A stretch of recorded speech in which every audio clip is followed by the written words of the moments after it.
All right, we are live. Give everyone a few minutes to get on. You guys excited? I am. This is my first thing on YouTube. I know. And even if no one shows up, it's fine because I get to talk to you guys, so it's fine. That's okay with me.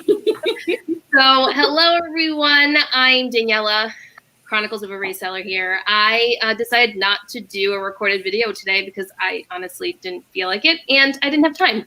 So that's just the honesty of it all. So I figured we'd do a Reseller Hangout and I invite two of my friends on. Maybe this will be a regular thing. I don't know. I like it. We'll see. So I'm a part-time reseller. I sell on Poshmark and eBay and a little bit of Mercari now.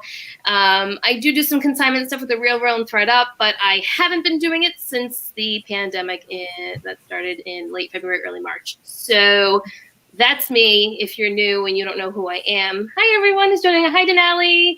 Hi everyone. Hello. I have Brittani and Jenn with me today, both good friends of mine. So Brittani has a YouTube channel. She's Essential Endeavors.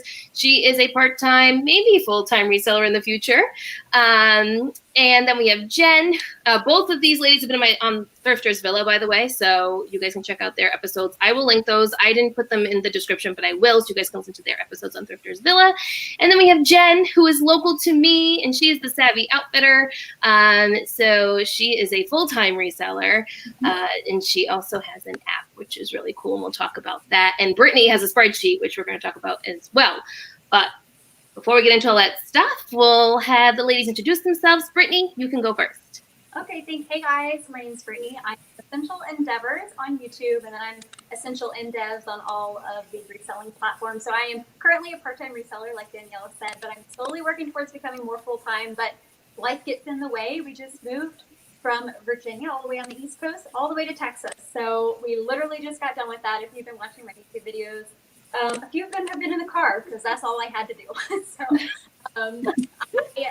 On YouTube, I create content based on my reselling journey, of course, and I focus primarily on tips, tricks, and tutorials to help you on your journey as well, to help you find the essentials, hence the name Essential Endeavors. Essential Endeavors, I love it. Go ahead, Jenn. Okay, hi everybody. So I'm Jenn. This is my YouTube debut, just so you know. Yes, this is Jenn's first time on YouTube. So we know. But so I'm the Savvy Outfitter on Instagram.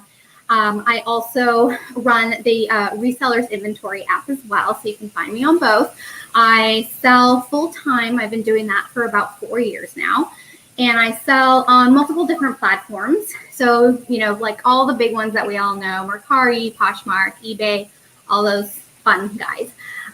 Like I said, I've been doing this now for some time, and I've also developed a Resellers Inventory app. And what that is just all about inventory management. My background is actually in buying. So I was a buyer for about 10 years, and I did visual merchandising, buying, product development, inventory management, you name it, I've done it. So I've transferred all of my skills and what I've learned in my professional career now to my own business. Very unique. Jenn has a very unique story. So we're just coming on here. We're literally just hanging out. Like, this is just 2-3 friends, hanging out, just having conversations about reselling, about life, just about everything. So if you guys don't know, Brittani just moved and had a long process with that. Jenn is pregnant. She's due very soon. I know. Well, I can't see the bell yet. I mean, I could. Hold on. I'll make a bump stage. Very pregnant. You are so big compared to 2 weeks ago when I saw you. I'm very, very big. I'm what is it? 15 days away from my due date. Oh, she's almost there. Very exciting. I'm saying it's a boy. That has been my prediction since the beginning. But then she showed me a photo yesterday, and now I don't know. It might be a girl. Yeah, we don't know. So it's a surprise. What'd you say, Brittani? What's your instinct? Like, what's your mama gut telling you? I don't know. I think my mama gut. I've been thinking boy for a while. That's what I think my mama gut has been saying. But I don't know. I mean, I don't want to you know what I think, just one way. And like, obviously I'll be happy with whatever, but I don't know. I don't want to like jinx it. Whatever baby Quinn is, we hope baby Quinn is healthy. We hope that mama will be healthy. Everything will go great. Exactly. And I'll be patiently waiting at my phone for a text message. Yes. From Beth, probably, to tell me the baby's here. And then you're quarantining, correct? Once the baby is, well, you're quarantining now. I'm pretty much quarantined now. I don't have to go super hardcore, which is really great. But I have already done a COVID test. So what they do is that they make you do, at least in Massachusetts, Massachusetts, it's one of the stricter states, I would say, that's, happening right now in the US. And I've had to take my corona test already once, and luckily it was negative. So that's good. And then next week I have to take another one though.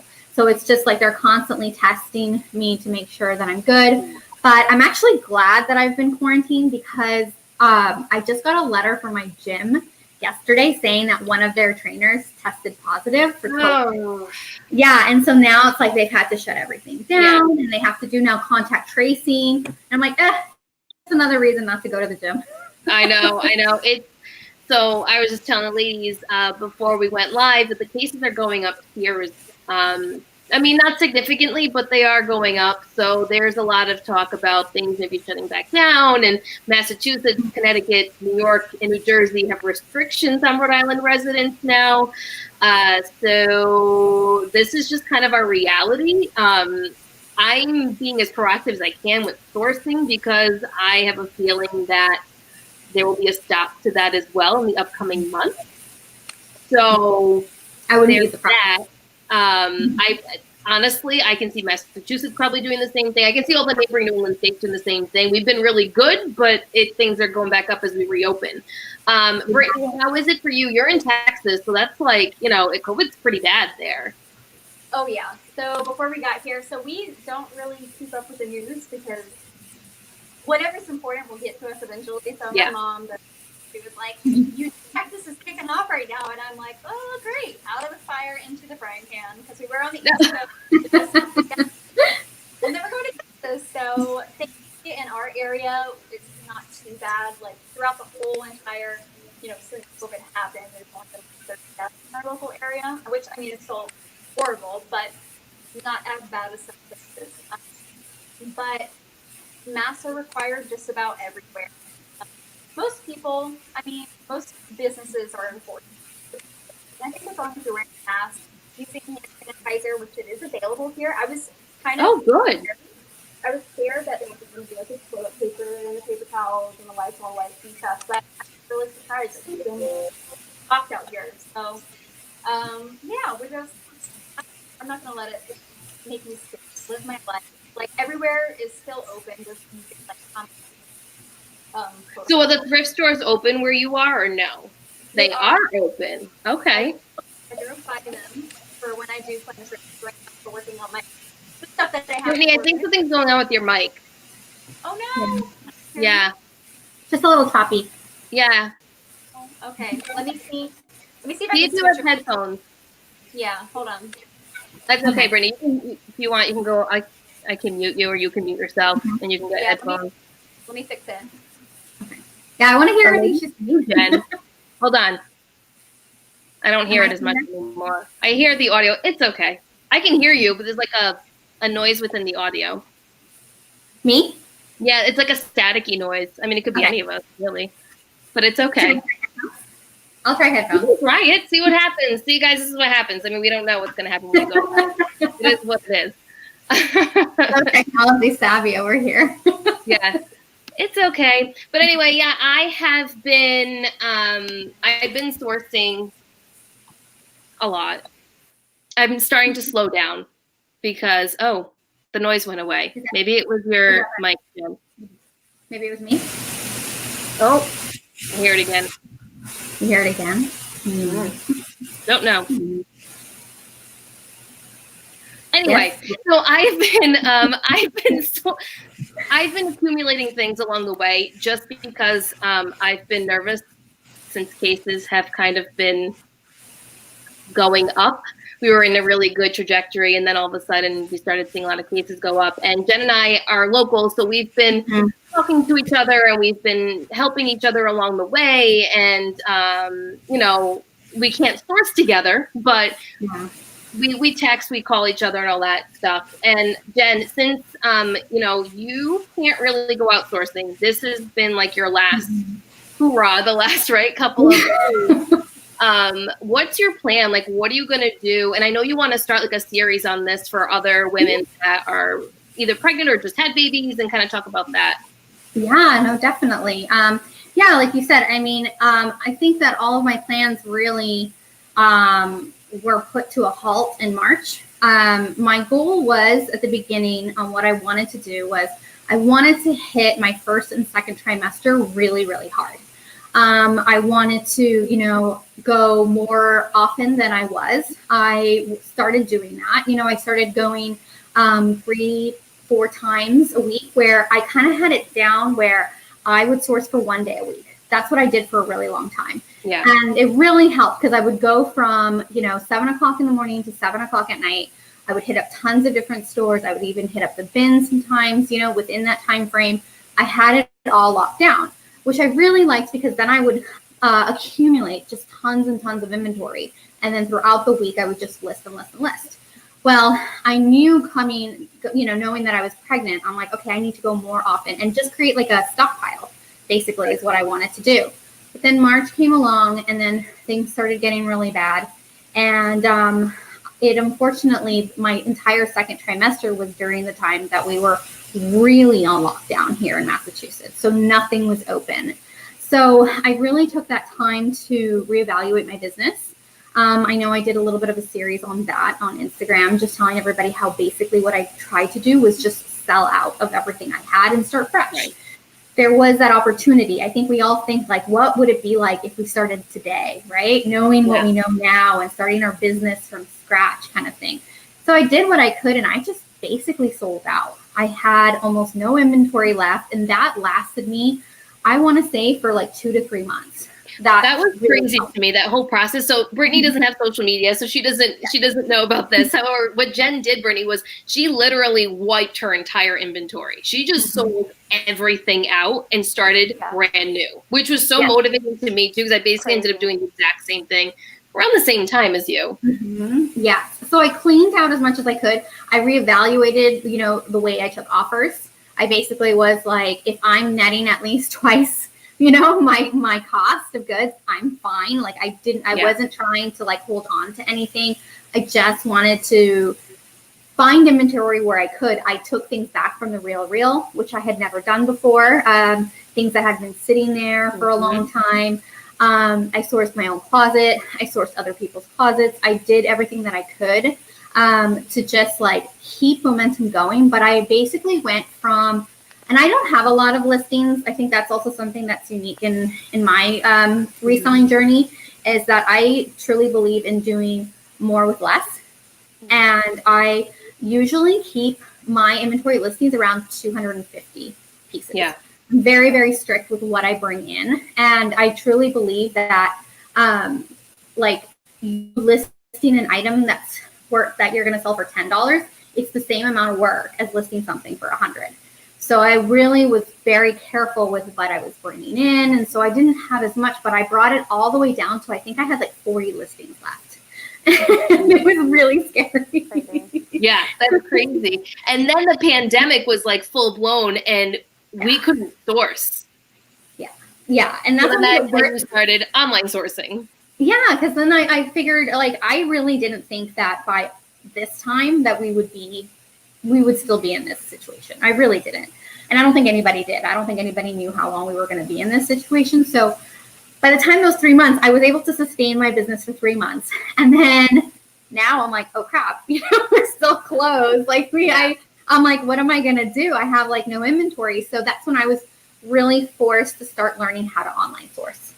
And I think there's a lot of really great resellers out there that have amazing content that I would 100% advise for people to go, and like look and see like what have they learned, where are they sourcing, that type of stuff. So I started doing that. I started online sourcing, and I'm really glad that I learned that, because now that I'm in my third and final trimester and things have opened up, I've significantly slowed down. Yeah. And I can't really go to all these places that I want to go and do that stockpile that I wanted initially to have done, which was a big blow to my plan on what I wanted to do, because like I said, I wanted the Mount Everest of death piles. That's what I wanted. Yeah, I'm like, I just wanted to be all set and be like, I'm good to go. But that didn't really happen. So now what I've been trying to do is I'm doing some retail arbitrage. I am. And I'm going to some places. Well, I was going at least until I was told that I can't really go that much anymore. But I've been really relying a lot on online sourcing and finding things, to fill in my closet. I'm not going to get up to the amounts that I want to. But the whole thing is that I'm going to do my best to maintain my business. And also, I think it's a really good time to shift focus a little bit from just reselling and focus on other projects and other irons that I have in the fire. Yeah. So, and then, you have your app, and then we're going to be working on something in the near future. So we have things in the works with that. And so speaking of online sourcing, that's how I met Brittani. Brittani bought my Not So Mystery reseller boxes on Poshmark. She bought them all that were listed on Poshmark. She's like, I want them all. So we figured out a deal, and I gave them all to Brittani. But so Brittani, you've been online sourcing almost the entire time of the pandemic. Is that right? Yeah. Can you hear me okay? Yeah, I can hear you better than before. Okay, good. So when the pandemic started, all the thrift stores shut down immediately. And I was like, oh no, all my favorite ones are just gone overnight. And I'm like, what am I going to do? And I was listening to Thrifters Villa and having to go to an outdoor gym. Shout out to Thrifters Villa. I know, they're so awesome. I love you guys. Oh, thank you. Lori's actually in the chat. Hi, Lori. Hi, Lori. And I was working out outside at an outside gym because I had to blow off steam because I didn't know what to do. And I was listening to your episode where you were advertising your Not So Mystery boxes. And I'm like, perfect. I'll just stockpile what Jenn wanted to do.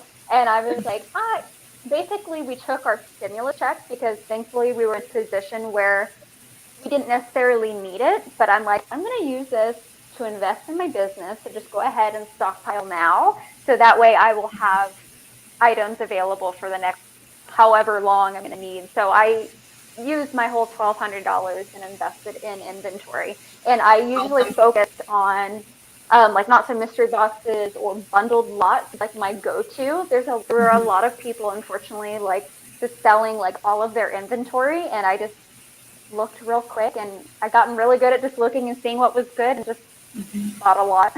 Isn't it crazy how once you start online sourcing, how quick you catch on, and then how good you get at it, and then it's addicting, because when you go to the thrift store, you're like, there's nothing really good here. The stuff isn't as great as if I were sourcing online.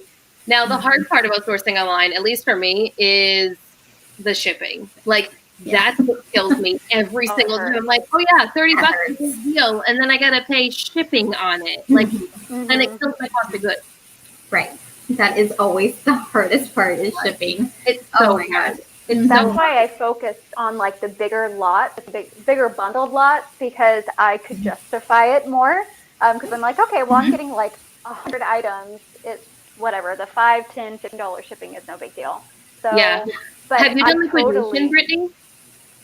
Yes. So I have done a B&G. Well, is that considered yeah? I mean, I think so. Yeah, I think it is. Yeah. Yeah, I did. Let's see. So I did their economy and their mid-tier and compared them. So those were actually my first 2 YouTube videos. And it was okay. Most of it has sold already, and for about what I anticipated it to sell for. It was anywhere from 1.5 to doubling my money. So. Okay. No, that's pretty good. Yeah, it wasn't too bad.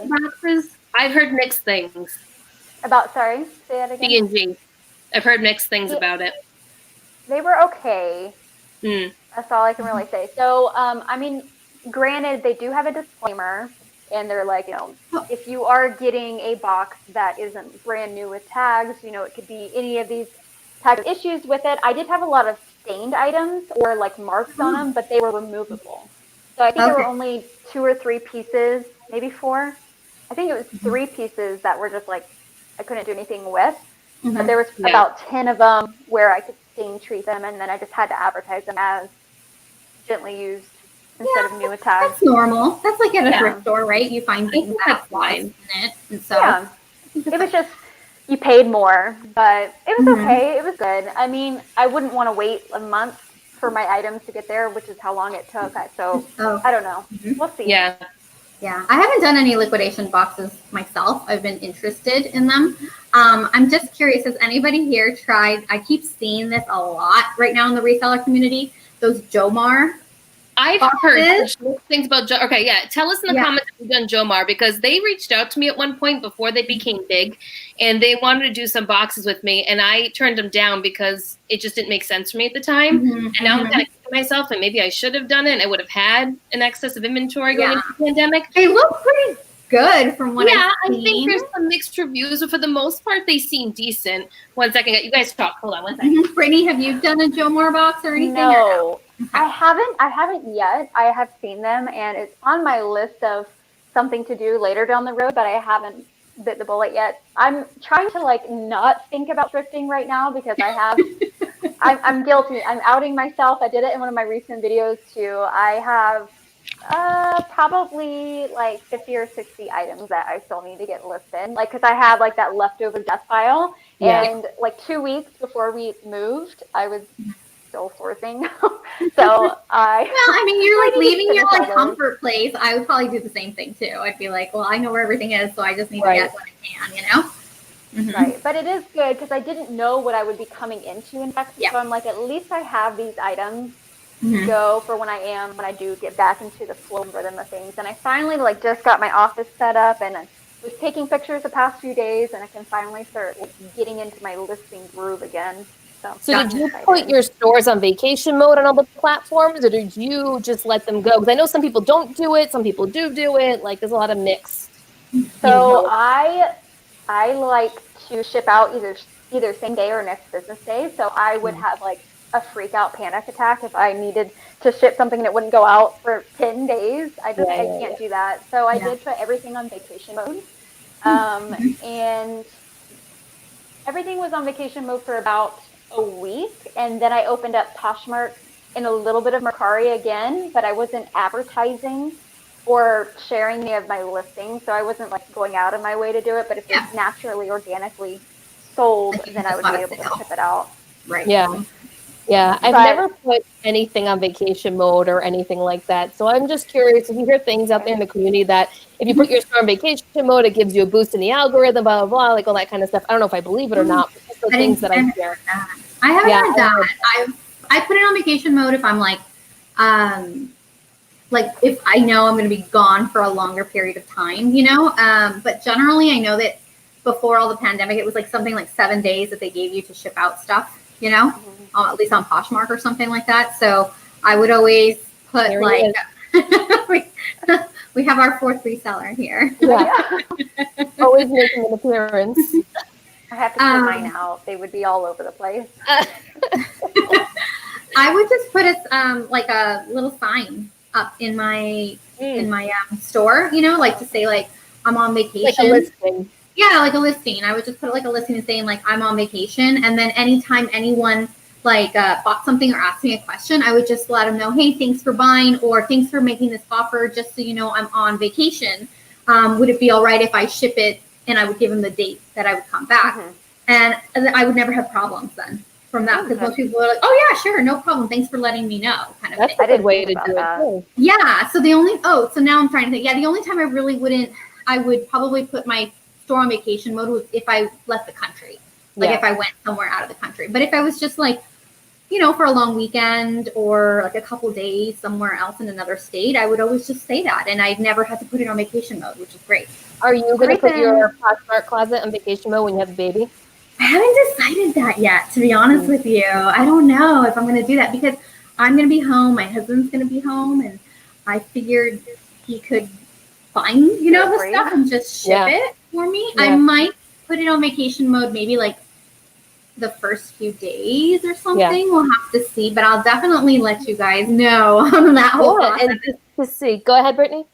Sorry, so I will say that even though it was on vacation mode, as soon as I turn it back on, I have sales, like back to back. So the reason why I chose to do vacation mode was because we were moving like 1,500 miles, and you never know, anything it's can kind of happen. a long trip. Yeah, I know. See, I heard that about Poshmark, but then I've heard the opposite about eBay. That if you put it on vacation mode, it actually people can't see your listing. Like it makes it harder for people to see your listings. But on Poshmark, I've heard that it boosts you. I don't know. Who knows? Who knows what the algorithms are? So with eBay, you can say that it won't allow them to buy it, but it's still like listing, or at least that's what I read when I was putting it on vacation mode. They can still see it, but it won't let them go through the purchase of it. So I had like a lot of send offers to likers on it when I did get back on, but I mean, I didn't do it until I was able to. Right, when you were actually settled in and everything. So Leslie said that she's doing Jomar right now. She gets mostly vintage from them. And then she also got her graphic tees that she's been doing her tie-dyeing with. I just became an affiliate for Jomar retail store. Oh, and they're becoming a wholesale store. Okay. And she grew up on this store. So Leslie's from Philadelphia, which is where Jomar is. So that makes sense. I thought of Jomar at first as a thrift store. That's what I thought it was. Yeah. But I think they're transitioning like what they represent now. Like what Leslie's saying. Yeah, because I think that they've become so involved in the reseller community that they see that that's a market for them. So, I mean, it makes sense. They're becoming more of a wholesaler. So absolutely. With them, like thrift stores work with us. Like, can we talk about that for a second? Why are thrift stores against us right now? Like, so in New England, I don't know how it's like. I don't know what it's like in Texas, but in New England, the thrift stores do not like us right now. It's pretty bad. I've never been called out at the thrift store before. In the last 2 weeks, I've been called out twice. For like public enemy number one. Why? You're still supporting them. You are paying what they're asking. Why would you get mad at that? I am with you. But I think that the employees in these stores are getting annoyed with us because we're grabbing things that they want. So I've overheard the employees have conversations about putting things in different locations and whatnot. The prices that are out in the thrift store right now are insane. So there's a lot of speculation as to why all of a sudden they're so high on certain brands, and then on other brands they're like $2.99 or less. Yeah. So there's just a lot going on in the thrift stores around here that it's making it impossible to even shop. And I know Jen did to that. Yeah, it's definitely like our conspiracy theories. But it's our conspiracy. We don't know if it's true or not. That's just what we're saying. No, but the theory is that like we really think that it's something internal. Like either there are other resellers that work at the thrift stores and they want that inventory for themselves. So they're either hiding it or they're marking it up really high so that they at least get it. Because I know that there's I know at least one thrift store chain in particular, I believe it's 50% off that their employees get. Yeah, it's 50% off. So I think that that's what they might be doing too. Because like what Daniela was like saying, the thing that's really strange too is that like, I mean, I'm sure like everywhere else in the nation, everybody had time to sit at home and clean their closets. And the amount of things that we saw that were in the donation area, like, I mean, just like stacks upon stacks upon stacks of stuff. And I remember talking to an employee and asking, I don't understand. It's been more than 2 weeks. This was like a few weeks later, right? Why are your racks so empty? And I saw that you guys had so much stuff like sitting there. Like, where is it? And they would say like, oh, we just didn't get a lot of clothing. Yeah, and it's totally not true because that thrift store that you're talking about that I know always since the pandemic, since everything's opened here, has had bins on top of bins lining the entire store. So oddly enough, I was there recently, and I noticed that instead of putting out the new color tag, they were putting out last week's color tag. Really? And not putting out the newest color tag. And then only because I know the employees that work there, and I don't care, like, if you're not getting in trouble for doing it, then that's on the company. That's not on me. I don't care what you're doing, right? It's not my business. But one of the cashiers that works at that store was off, and she was going to where the older colored tags were being put out and grabbing stuff that her friend was putting out. So clearly there might be a little inside stuff going on, whatever. That's the corporate company to deal with. However, it's interesting that our racks are pretty empty. The prices are really high, and it's just making it really difficult for resellers in the area to get inventory. So we've had to become very creative. Luckily, retail stores have been amazing, and the prices have been great. And I was telling Brittani about this too. Like, our prices at our retail stores are just insane right now. They're cheaper than the thrift store. It's absolutely nuts when you get brand new stuff for less than a used item out of the it doesn't make any sense. It doesn't make any sense at all. Like you said, I mean, I like it. Don't get me wrong, I have new tag items, and I'm paying $5 to $7. That's crazy. Are you afraid that the market's going to get too oversaturated with all those items? Do you think more resellers are going to be going and doing that? I'm being very careful with what it is that I'm grabbing. I think that's the important thing. And Jenn is a big retail shopper when it comes to her online store, more so than me. I'm just starting to get into it. I'm using her as a guide. I've been bouncing things off of Jenn. I think you have to be extremely particular at what it is you're picking up, because there's a surplus of certain items. And if you keep seeing the same thing on the rack over and over again, I'm not grabbing that one. I don't care what brand it is. I'm not grabbing it. If there's only one or two pieces, then I'll get it. But if I go to another TJ Maxx, for example, if I go to another TJ Maxx and they have, let's say one TJ Maxx only had 2, but then I go into another TJ Maxx and there's like 15, I'm going to return the one that I got because there's way too many of them. So you have to be smart. You have to be smart in the way that you do retail. Same with Nordstrom Rack. It doesn't matter where you go, any of those places. You need to be really smart about it. Yeah. It's just all about seeing how many multiples there are, like Daniela said, and then also doing your research too. Like, sometimes I'll just really quickly, because it's so easy, like the tag, the name of the item is right there, So sometimes, like, when I do make the time to, I'll quickly do a quick type in of what the name is and look on Poshmark, and then I'll literally start there and be like 1, 2, 3, 4, 5, 6, like how many are selling right now currently. Because I'm more focused on what's currently selling, even more than what is sold. Because if I see tons and tons and the already like for sale listings, there's no point of me even going to look at the solds. No, that's a good point. It's a race to the bottom when it gets to that point, because the more that people are starting to list it because they're getting the same item in their retail stores, I mean, you're just going to end up at the bottom. How many times you relist it, there's just too many of the same thing. Yeah. And then they start do we mess up? Yes, we do. I've got things where I'm like, oh crap. Right. And you think you're doing a good thing, but you're not. I'm just going to read a few comments that are coming in here. So Heidi said that she completely understands ROI, profit margins, markup. So she gets retail arbitrage and wholesale, but she said, I've been thinking $6.99 is paying up for too long to switch methods now. Yeah, I mean, I get that. Paying $9.99 or $12.99 or $15.99 for a pair of jeans that are used is tough when I can get the same price jean now at a retail store for the same price or less. So I get it. Wendy says that she does the same thing, posts a sign in her closet for delayed shipping. So that's definitely a good tip. I like that. I think that's something that I might, when we finally move, that's probably something I'll do. My inventory will be easy for me to move, but still, I don't think I want to put it on vacation mode. I'll probably just put something up like that and do that. Heidi says the same thing too. Oh no, where'd all my comments go? All right. Unless the trip is too long, I just extend handling time. So Heidi is an eBay seller, so she just extends her handling times, and then turning listings off really does slow things down for a week or two after you return. So yeah, I've heard the same thing about eBay. I've heard the exact same thing. Leslie said Jomar is a store like Ross. So we don't have Ross here. We just have Marshalls and TJ Maxx, but I think it's kind of the same thing, right? Ross. Yeah, they're all the same. Yeah, I think it's the same thing. So that's what that is. Lori says she loves her thrift store employees. I love my thrift store employees in certain stores. There are some stores that I go into, they're just not nice to resellers. And and it's for whatever reason, maybe they're resellers themselves. And I get that, right? Because right now it's like a race to get as much inventory that we can. But some have not been very nice to me lately, but I'm very nice to them. I have never not been nice. I'm very polite to them. Yeah, treat others how you want to be treated. The kindergarten principle. Yeah, so true.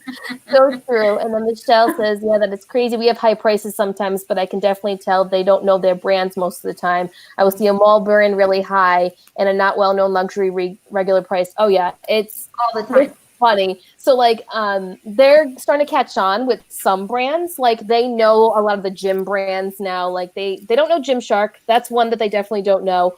But Athleta, Lululemon, I mean, Lululemon can be priced up to $25 here sometimes. Yeah. Like, it's crazy. Athleta too, anywhere from like $11 to $15, $17. American Eagle now here for whatever reason is $20. Can you please explain to me why American Eagle's $20? Oh, you know what's always been super high too is Lucky. Yes, Lucky brand, James brand, True Religion. I mean, I'm talking like $20. All those like 2000 brands that I think of. Yes. J. Jill gets marked up a lot. So like a lot of the mall brands get marked up significantly here to the point where it's like, I won't even buy it for myself. Why? I will just go buy it new or on clearance, you know? Yeah. Why am I going to buy a $9.99 loft piece? And it's like loft outlet. Like, no, right. Well, that brings up a good point. Knowing the tags and knowing what's an outlet brand and then what's the actual retail store, that like J. Crew, you can always tell it's got the little stars on it. Gap does the same thing. So understanding all that kind of stuff so you know what it is that you're grabbing. Also important when you're sourcing online because same with Kate Spade, because you can buy Kate Spade at TJ Maxx and Marshalls, but it's the outlet version of Kate Spade. So you need to be aware of that when you're doing retail arbitrage because it's not worth the same. Yes, and a lot of people don't know that who are just like randomly selling their own stuff. They won't know like, oh, like this was from the outlet. They just see like J. Crew, so they type in J. Crew or something like that. Yeah, there's definitely a difference in that. And then Salvation Army marks up Columbia. What were you going to say, Brittany? Go ahead, Brittany. So I was just going to say that I found that a lot of like mom and pop kind of thrift stores, like usually they just have like a flat amount for whether it's like a shirt or pants or whatever. And I can usually find some of the best things at those places. Like either they're mom and pop or they're ran by like a local church or some sort of organization.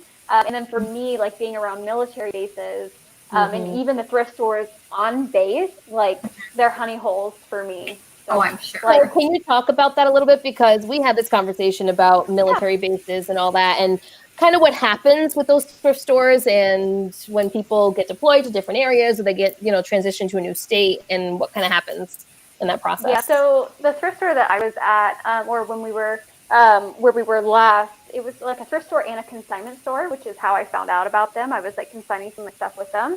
But there's always like plenty of new items coming in and out because people are always coming and going, especially during the summer months. That's like when everybody's moving. But there's always items coming and going, and it's from all different, what would you call it, tiers, like economy brands all the way up to luxury. Like it really just depends on the area. But they price them so well, and they usually a lot of the proceeds go toward helping fund local scholarships, which I actually ended up using when I was in college. I think it's like an Army Emergency Relief Fund or something like that, and a lot of their funds go to funding that. So it was like a cool little circle. Like I was buying stuff from them, which ended up helping a scholarship that helped me a while ago. So it's kind of cool. But yeah, I mean, if somebody lives near a military base, like even the local like mom and pop thrift stores or even Goodwills are really great around military bases because people are always coming and going and they just want to get rid of stuff. Yeah, I think that's a good tip because I don't think of that. I mean, there's only one military base around me. It's not even close to me. It's like 45 minutes away. Not that that's far, but I've never thought to even go near a thrift store. I don't even know if I'm assuming there's thrift stores around there, but that's something that I think I'm going to check out when things are a little safer because right now those areas are bombarded with people and I don't want to go down that way. It's a little busy down that way. So I definitely don't want to do that. So Heidi is saying, we have no savers in Michigan, just local charity, Goodwill, and Salvation Army. Why do people donate to a for-profit company? I will say that in New England, we have a ton of savers and there's Goodwills, but I wouldn't say it's like in other places, especially Rhode Island, Massachusetts. And I think that's why people donate to a lot of for-profit because there isn't anything else really around here that you can donate to. There's some like antique shops. There's some some small mom and pops, not many. There's a few, like in Rhode Island, there's maybe a handful of church charities. There aren't a ton of them.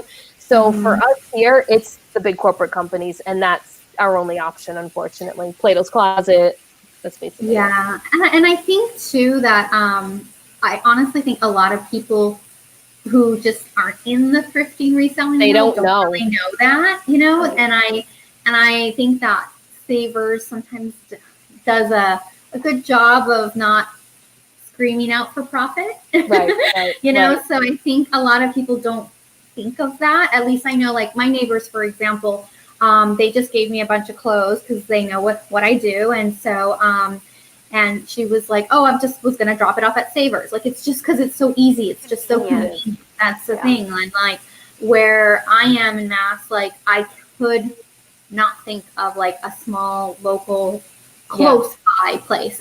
We do sometimes in our state, we will have like random bins that are like, you know, in a parking lot or something like that. Yeah, where you can like donate your stuff there. But I have no idea where that goes. Where those go. So most of them, I think, are Boys and Girls Club. There's a couple Goodwill, like there's a Goodwill one in Woonsocket. There is a Goodwill bin in Woonsocket. And then the rest of them, I don't know where they go. To be quite honest with you, I don't know. They're like random companies that just pop up. There might be a few for Salvation Army, but Salvation Army is really the tax deduction. Yeah, Honestly, Salvation Army is really the only. They're not. Are they for profit? I don't even know. Is Salvation Army for profit? I don't think so. I think they are. I don't think so either. I think whatever money they make, they put into their jobs and their outreach programs and stuff. So that's really the only. I mean, I have one Goodwill near me. Well, two, but the other one's in Boston. I can never get to it. And then the one that's closest to me is 25 minutes away, and it's not that great. Yeah, we have like a cluster all like within the greater Boston area. And then like one random one in like another part of like the state. I know there's some like in more inland, like more Western Mass. I don't go to those because they're just a little bit too far in like the Worcester area. Lori could probably attest to the Western. Yeah, she could probably talk about those. But we have both, like Goodwills and Savers. But it does seem like Savers seems to win out. I will say that because I grew up in Southern California. That's where I'm from. And so we had mostly Goodwills there. And we do have a few like Salvation Army sprinkled in here and there. We didn't have Savers there. I think they're called Value Villages out there anyways. I know that in LA they have them. But I had never seen a thrift store like Savers. Like when I walked into that, it was just so gigantic and huge. You know, I've never seen anything like that. Like, and it was all organized like a real store, you know? And so, it's definitely different when you walk in and you can feel the difference. But it's just a thrift store. So I think people just donate to donate, and they just want the tax deduction, and they don't think about it, and they just want the convenience of it. Because I even think myself before I was doing all this, how long did those bags sit in your trunk? You were like, oh yeah, I got to get there, and like you don't think about like that you should be like, oh, I should be, you know, donating this stuff to like a Dress for Success. I was just going to say Dress for Success is the one that like pops up. Some like really noble charity that really needs your items, but it's just about convenience. I mean, we have to think too, like during the pandemic, think about how many people went to people's houses and picked up stuff because they were just like, I did it. Yeah, I just want to get rid of it. Yeah, and they didn't want it's all about the convenience, right? Right. That's what it is. So, that was interesting. That seemed to kind of die down. Do you guys notice that too? I don't see a lot of people doing that. I don't think people are doing it as much because things have started to open. But I think if we start to see that trend of things starting to close again, people are gonna start doing that again. I love that. I thought that was so fun. I thought it was fun. I met some people in the area that I didn't know that were stay in touch with me to give me stuff. So like that's great. I just love seeing how resourceful this community is. Yeah. Like, you know, it's like what kind of stores do you have around you, Brittany? Do you have Savers in Texas? Is that a thing? Well, I don't know. I just moved. But we have a local Goodwill, and then I've been researching a few like mom and pop locations that I want to hit up when I am ready to start thrifting. But I am going to have to go closer out towards the city. So Houston and then Austin are kind of relatively close-ish for me. I like to road trip, so. Yeah, I mean, I guess being from New England, we're so used to road tripping to go to different places because everything is theoretically close. Like I can go to 3 Right. states in one day and it's not a big deal kind of thing. Literally, I can It's go like to 3 Europe. states in one day. It's like Yeah. I can go. It'll take me 20 minutes to go to Connecticut in one direction, or 20 minutes to go to Massachusetts in another direction, and about an hour to get to New Hampshire in another direction. So, yeah, Such a long it's day. very neat. Oh yeah, yeah. But I actually put up an Instagram post about this. Like, I feel like the last month I've been wasting so much time at the thrift store preparing myself for what might come for the fall, that I'm taking a step back because I'm now losing money for the amount of time I'm spending in my car, that I'm sourcing for things. Just today, I text Jen, I was like, I left with one item in one store and I spent almost an hour in there. Like, what? Yeah. Yeah. Yeah. So rough. it's like, I just got to be smarter about it. The online sourcing is just going to have to come more into play, the going to the retail stores, all these different things. And it's like, I never had to think about all this stuff pre-pandemic. And now it's like restructuring everything having to do with the side hustle, literally everything, even to the point where it's like, what type of content that I'm going to put out, that I'm putting out, that's going to help me grow my brand, that it actually pertains to what's happening in the world. Like, hauls are great, but is it really going to be helpful for someone that's struggling in a town that has nothing open and they don't know what to do and they need some help and guidance and how to continue to grow their business because their livelihood depends on it, or they need to feed their family and this is what they do? You know, like I'm really thinking about it in a different way. And you are both content creators, so what do you guys like? What's your input on that? So I think, I mean, I told my audience too before that I'm just going to continue online sourcing. Like, it's just going to be a part of my business model. And I'll probably do a video here soon. It's been on like my to-do list of creating content on how I keep searches for items that I know I like, the brands that are good, the type of items of that brand that sell really well. And as soon as they become available under a certain price point, I get alerted and then I buy it. So I think I might do a video on tips and tricks like that here soon. But yeah, I don't know. I mean, it's hard. I think it's just good to be flexible. And like, I think just trying out your local area, go to garage. Yeah. I was gonna say, it's the beauty of this profession, being flexible. Yeah, which is good. I mean, that's the reason why I wanted to get into reselling, is because of the flexibility and being able to create your own schedule. And so I could be at home with my husband when he's home, and eventually when we do have kids, like Jenn's about to have. I'm so excited for you. I know, I can't wait. But it's just the flexibility of being able to, you know, stop everything for a week if we need to move halfway across country, and then just pick my hours. But yeah, I don't know. Garage sales, thrift stores. I would try out a lot of local areas and mom and pops or Goodwills right now, because I have seen that a lot lately. Is the Goodwills are just jacking up the prices, and I don't know if it's a Goodwill, like the specific locations that are doing it, more like the higher ups in the regional areas that are putting out the prices. But I think it's good to support the local thrift stores that are also supporting other local charities and organizations. Like, I personally like to support ones that help animal shelters and veterans, just because that's just what caters to me and my personal preferences. So I don't know. Retail arbitrage, I want to kind of get into that a little bit more. So, well, you have us as a resource. Options. Yeah, I know. I'm so happy. You have us as a resource. We're like, I am by no means an expert. Like, Jen has taught me a lot when it comes to that. Jen is definitely an expert when it comes to retail arbitrage, because it's what she's always done, and she used to be a buyer. So she just knows all about the ins and outs of it, and it's helpful when you have a friend that knows that kind of stuff. So, very helpful. So I'm gonna have to get your number. Yeah, no, definitely. Yeah. We will share all information, don't you worry.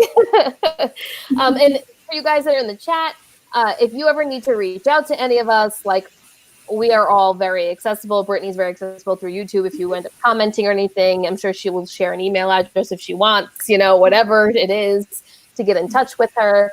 And then Jenn is also very accessible on Instagram. Maybe when baby comes, not so much, but but she's also very accessible. But let's talk about the things that we've been working on. And Jenn, you have an app that you've been working on for a while. And people are really excited about it, and it makes me really happy. We've had so many downloads since the episode came out. So that's really, really great. So thank you to everyone who's supporting Jenn and her endeavor on that, because it's a labor of love when it comes to this app, and she put a lot of time and a lot of energy into it, and she's tried to really perfect it for the reseller who would be using it. So why don't you talk about that a little bit? Yes, absolutely. So, just based on like kind of what Brittany was saying, it's just about being flexible and being able to really pivot your business. I've been doing this now for about 2 years when it comes to my app. And I think that it's been very easy for me to kind of put it on the back burner because I was so focused on, the aspect of my business that was really bringing in a lot of money for me, which was my reselling business. And so I focused so much time on that, and I was working slowly on building this app because it is a very grassroots thing that I'm doing. Everything that I make in my business, I reinvest back into my business. And so it's basically my husband and I, we both have retail backgrounds. And the idea is that I wanted to create an inventory management app that was on the go. Not everybody is a spreadsheet person. And if you are, that's fantastic. But sometimes spreadsheets can get confusing. Lots of times you have to leave spreadsheets at home, so you can't see your data live when you're out and about. But my focus is mostly on the beginning journey of your inventory is where it's different. I think there's a lot of really great apps out there, or there's a lot of really great spreadsheets out there, but they focus mainly on your sales, which is fine. But when you think about your sales and you think about like a retail store, if you just focus on your sales, that would be like TJ Maxx is just focusing on what's on their floor and what is sold. And they're not thinking about what's in their stock room, what's in their DCs and their distribution warehouses, and what are they buying from their vendors. And all of that is a part of the process when it comes to your item. So we thought about all this, and we basically created, it's like the item's history.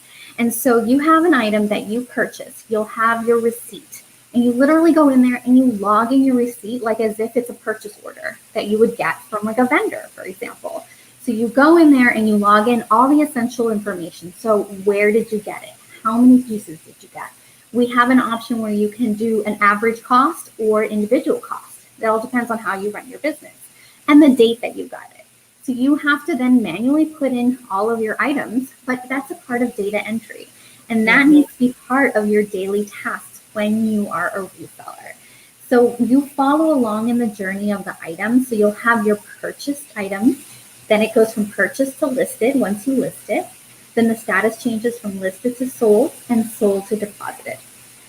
So what's really great about that is that you follow along the journey and you will log in every single day. What have you listed? What have you sold? What has been deposited? Now, when I say deposited, I mean you have your money, transaction's done. So it's no longer an active item. But we also have an option for you to put like donated items, because lots of times we don't count that either. Like we should know, what is that donate number? How many pieces have I donated? What's the cost? All that kind of stuff. And what I love about, like, let's say all of your items that you see in your purchased section, that's literally like your virtual death pile, money pile. So that you can actually see there in real time all the items as you're scrolling. You can see every single item that you have. We have an inventory management report that can tell you in dollars, how many dollars do you have on the floor right now. And what's great is that our inventory management report also has the meat and the potatoes when it comes to reporting. Like I said, there's so many reports out there that can really get you in the weeds because like I know myself and like Daniela, we love to dig for data, right?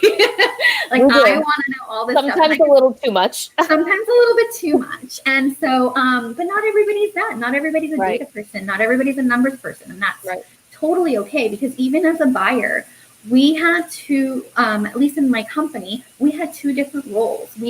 And one was analytics and one was buying. And, and so you had those two essential roles where you would have your allocation analyst, it was called, and your buyer would focus on all the products and the things that were coming in, negotiating cost of goods, negotiating pallets, whatever type of inventory you wanted to bring into the store for that season.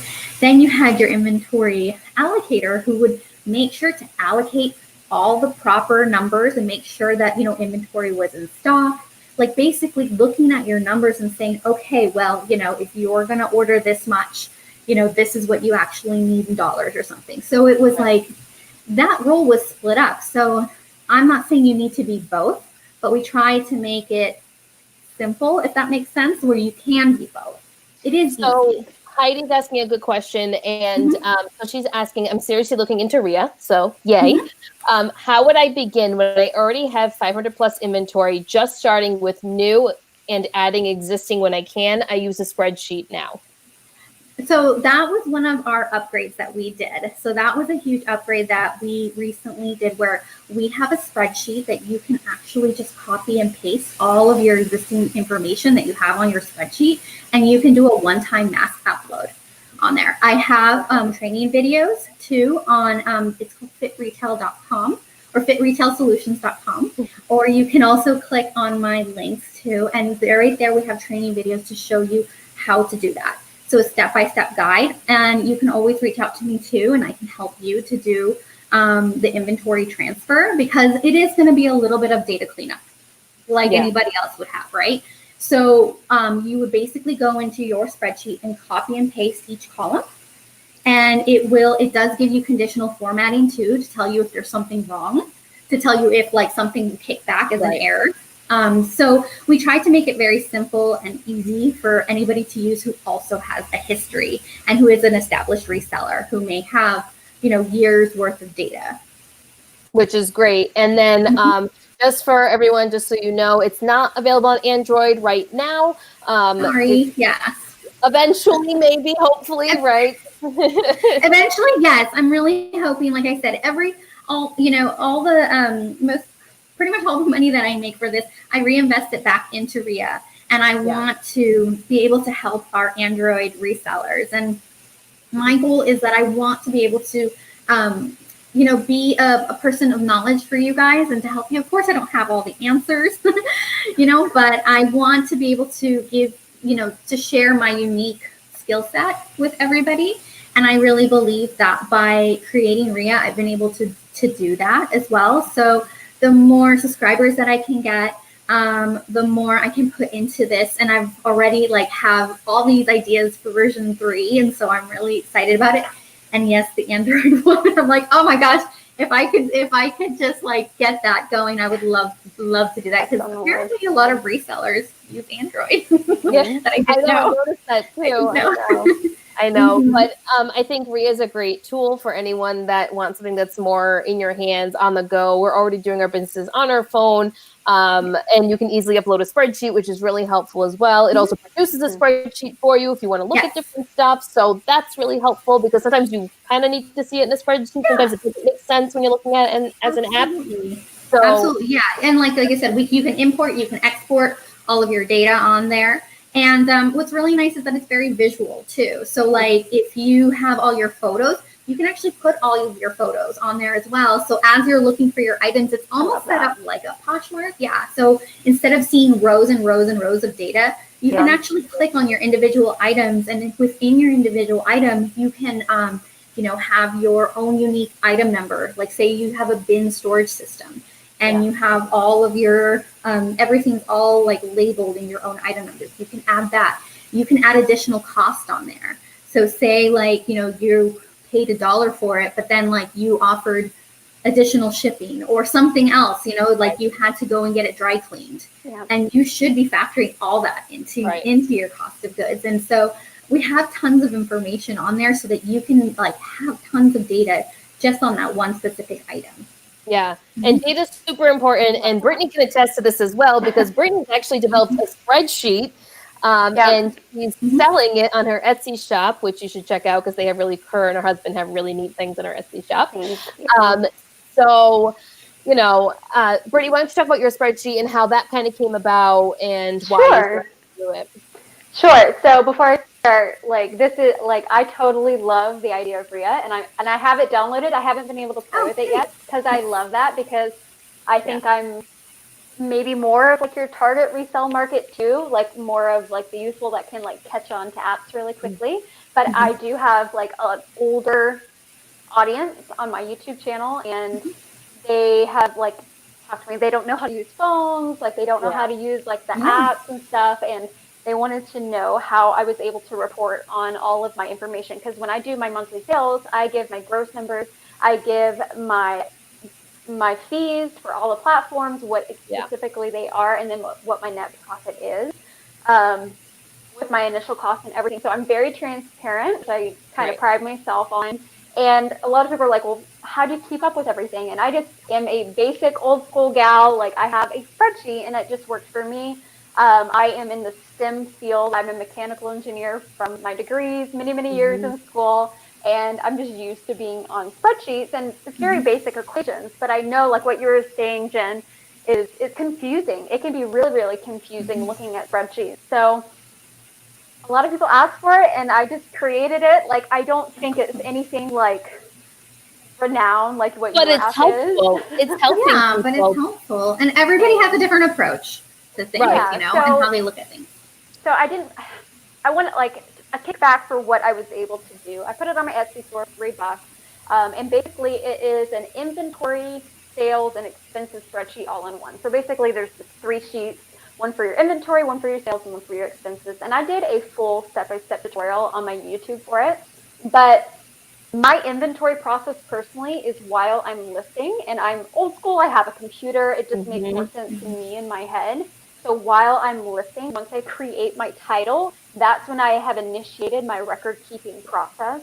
So I just copy it, paste it, and then put it into my inventory sheet. And then I just input my initial cost, the date I got it, and where I cross-listed it to, or whatever platform it's on. I cross-list, so I just do a shortcut and say EPM. And then I have an expenses section as well, where I just go ahead and type in every sort of trip that I took, whether it was online sourcing or going to a physical thrift store. And I also keep up with all of my business expenses, like Vendu every month, and if I need to get bubble wrap or tape or whatever. So it's just like all kind of in one. And so whenever something sells, when something sells, I'll just go over to my inventory and copy it and paste it and put it into my sales spreadsheet. And then, like you were saying, Jen, you have to go and put in all of your data yourself. Like, you are your own boss. Like, you have to keep up with yourself. Nobody is going to be able to. You have to hold yourself accountable. All of your information. Yeah, exactly. So it's just easy for me to copy, paste it, and then I just have it up on my phone, and I'm like, okay, cool. It sold for $30. My fees were $5, and then here's my net profit, just because I have all my equations in there. So yeah, I just put it up for sale for $3 on Etsy, and I've already had like 30 sales, 40 sales. Well, because it's so affordable. That's why. I mean, that's super affordable, and it's helpful to people that may not be savvy on their phone, or maybe they like traditional spreadsheets. Some people just like spreadsheets. They don't want something on their phone, and that's fine, because we're all different and we all learn differently. Now, did I hear correctly in your last YouTube video? Are you customizing spreadsheets? Yeah. So by doing that, I have gotten a lot of people that haven't even seen my YouTube. Like, people just looking for it on Etsy. And buying a lot it, of and I'm people like, look for stuff on Etsy.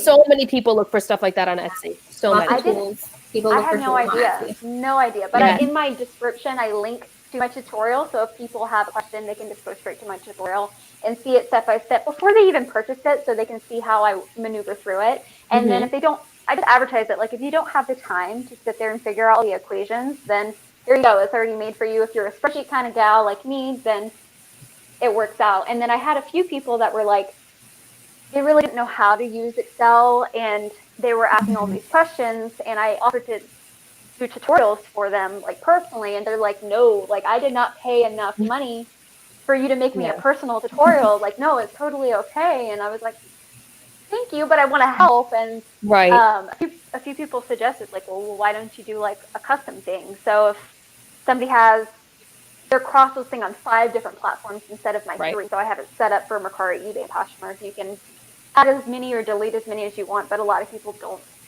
have the time to do that. So I'm just offering a customizable option where they just tell me what they need. I make that spreadsheet for them based on my basic one, and then I create them a personalized tutorial on how to use it.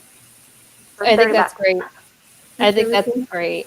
And it's part of the reason why I had both of these ladies on, is because they have so much experience with data and just organization and selling and the different markets and all that kind of stuff. And they both offer 2 very similar tools, but for Very different different, people. too.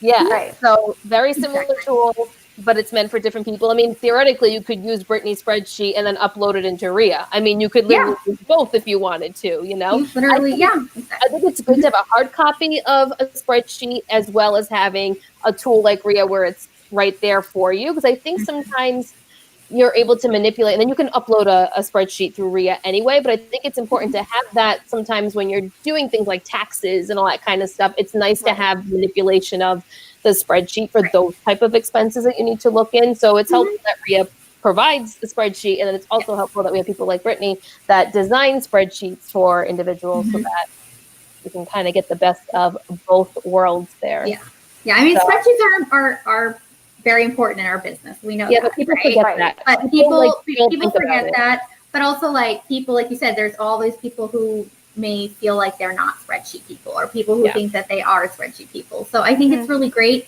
that we have options, you know, and, you know, that's the biggest thing is that when I started reselling 4 years ago, none of this was available. You know, it was all fly by the seat of your pants, figure it out, you know, or to make your own spreadsheet. Like saying, Brittany, I had my own spreadsheet too that I used that my husband made for me. And, you know, I did the whole jet reporting and pivot tables and all that fun stuff, you know, because I knew I needed it, you know. And so now I feel like it's so great that we have so many great options that are out there for, you know, whoever it is and however it is that you want to run your business.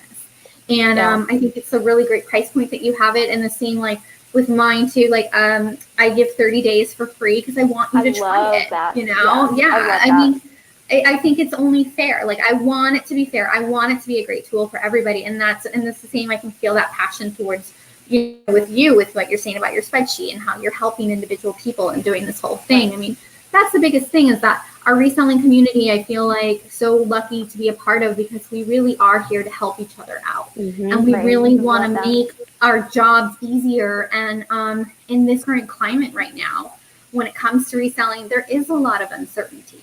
And a lot of people are very scared and very nervous because we don't know if things are going to close up again, or we don't know, you know, where we can find our latest inventory and all this kind of stuff. So I think it's really great that we're here to just pick each other up and just like keep moving and, you know, sharing like what are we doing, how are we being creative, how can we help, how can we manage your time better with these tools too, so you're not just so focused on that, so you can get out there and go get your stuff and, you know, get those inventory dollars off the floor and into your listings and that kind of stuff and get organized, because this is the best time, you guys. I can't stress that enough. The best time to just really establish how you want this business to go forward and how you want to see your business thrive.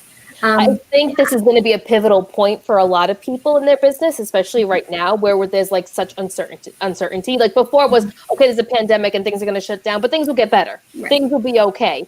And now we're at a point where it's like, we don't really know when it's going to be okay. I'm not saying that it's never going to go away because it will eventually, but things are going to change. I mean, it's just the nature of what's happening, whether it's economics, whether it's businesses shutting down. I mean, there's thrift stores closing. I mean, there's so many different things going on.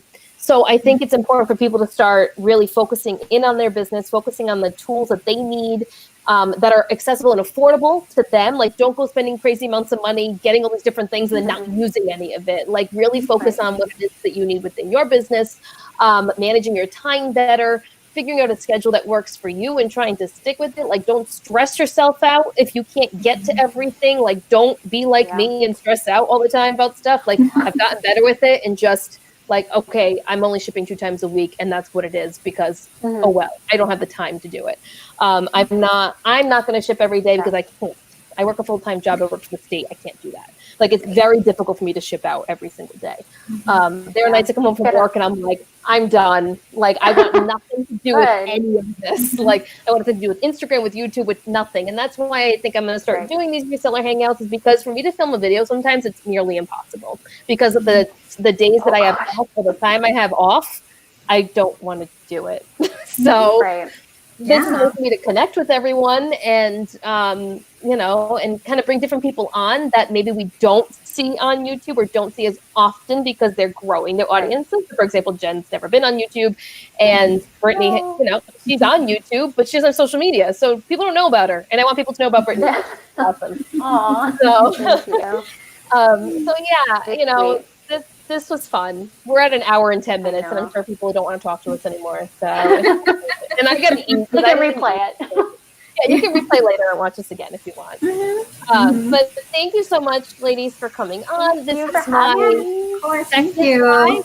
I think this is my second live. Yeah, this is my second live. But I think this is going to be like a thing I'm going to do every week or every other week. I don't know. I'm not committing to anything, so don't like don't come for Daniela. Yeah, right. But I want to have different people on. I want to give different perspective into the community, which is kind of what we do on Thrifters Villa too. We bring different people on. I have the coffee talks, and then Lori and I have guests on. Lori and I give our perspectives on things, and so many people are learning from different individuals they may have never met before or seen on Instagram because they're following me not be as big as other people, you know. So, but also, you know, too, we may not have as big of a following because we're focused on our business. So thank you. Just saying. That's the other thing too. Is you know, and some people have been reselling for 10 years, right? 5 to 10 years, and they've grown their following over time. Some of us just haven't done that. We've been reselling for a while, but we just haven't focused the energy on the social media aspect because we want to make money. So there's always that. So thank you so much, guys, for coming on. Thank you, everyone who is still here and that is still listening to us. What did Heidi say? Can you guys counsel me to help me stop buying vintage like a rescue animal? Vintage has its time and place, though. Vintage to sell, I just think it's a tough market right now with vintage, just with everything kind of going on. It's a tough market in general. It is. It really is. Right. Etsy is your friend, from what I hear. Depop and Etsy seems to be great. I have heard that. I've heard Depop is awesome for vintage. Yeah. So. And the younger kids. I don't know. I feel like I'm not cool enough. Oh yeah, I'm definitely not cool. You're gonna model your clothes and stuff. I'm not doing that, please. No, I'm definitely doing that right now. No. All right, guys. Thank you so much. And I'll see you next week on Wednesday at 6 p.m. Maybe. Not sure what I'm going to do yet, but stay tuned.